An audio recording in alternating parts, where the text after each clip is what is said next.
중국의 더딘 경기 회복에 국내 철강 기업들의 실적이 부진한 가운데 최근 관련 기업에 투자하는 펀드 상품 수익률이 들썩이고 있습니다. 지금의 업황이나 전망과는 전혀 다른 모습인데 자세한 내용 증권부 정호진 기자와 들여다보겠습니다. 정 기자, 먼저 이 철강 관련 상장지수 펀드 ETF 수익률이 최근 얼마나 괜찮은 겁니까? 네, 일단 이 국내 증시에 상장된 철강 ETF는 미래에셋자산운용, 삼성자산운용의 상품 두 개가 있는데요. 네. 일단 수년간 철강 업황이 바닥을 쳐온 만큼 연초부터 볼 때는 마이너스 수익률입니다. 그런데 최근 들어서 상황이 바뀌었습니다. 오늘만 해도 두 상품 모두 3%대 수익률을 보였는데 지금 한 달로 따져보면요. 보시는 것처럼 20% 넘는 수익률을 보이고 있습니다. 네. 이 투자 주체별로 보면은 기관 투자자들이 각각 30억 원대 지금 순매수를 했고요. 개인 투자자는 이 기간 6억 원, 5억 원을 각각 순매도했습니다. 이 자산운용사 관계자는 최근 들어서 워낙 이 수익률이 지지부진했던 만큼 최근 들어 수익률이 상승을 하면서 좀 매도한 것으로 보인다라고 설명했습니다. 네, 이 철강업종이 전망이나 현재 실적이 부진한 건 여전한데 이 관련 ETF 수익률이 고개를 드는 이유는 뭡니까? 일단 고려아연이라는 변수가 가장 큽니다. 네. 다들 아시겠지만 이 최근 고려아연의 주가가 MBK 영풍연합 간의 이 경영권 분쟁 때문에 이 주가가 한 달 새 47%가량 치솟았습니다. 그렇다 보니까 고려아연을 편입한 이 펀드들의 이 수익률이 갑자기 올라온 건데요.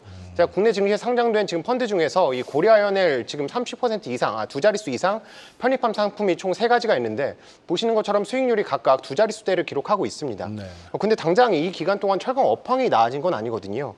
실적을 중심으로 보면은 일단 포스코 홀딩스 같은 경우에는 이 상반기 영업이익 전년 대비 34%가량 줄었고요.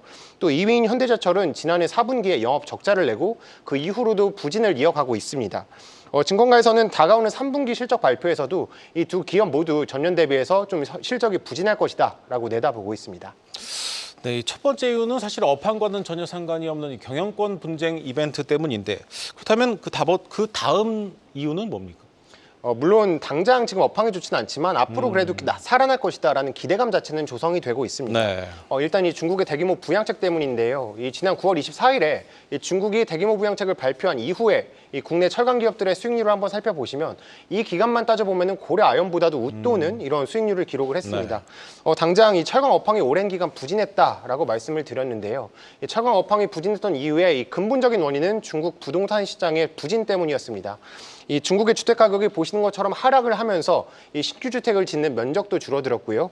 이 집을 안 지으니까 남는 철근이 늘었습니다. 그리고 이 남는 철근은 어디로 나왔느냐? 이 해외로 수출 물량으로 나왔는데 이게 헐값에 팔리다 보니까 이 철강 업황이 부진했다라는 건데요. 네. 그런데 이번에 중국의 경기 부양책 내용 가운데 지금 부동산 주택담보대출의 금리를 0.5%포인트 낮추겠다라는 내용이 있습니다.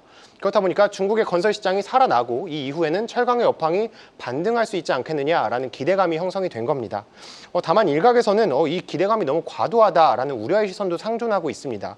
아무래도 이 증시에서는 경기 회복에 대한 기대감이 반영되고 있는데 워낙 이 중국의 실물 경제 자체가 장기간 침체가 되었고 이런 부분이 쉽게 살아나겠느냐라는 의문이 하나가 있고요. 또 하나는 철강 ETF 같은 경우에는 이 경영권 분쟁이라는 특이한 사안 때문에 지금 상승을 하고 있는 만큼 이 업황 개선에 선행했다. 그렇기 때문에 투자에 조금 유의해야 한다라는 목소리도 나오고 있습니다. 네, 잘 들었습니다. 증권부 정호진 기자였습니다.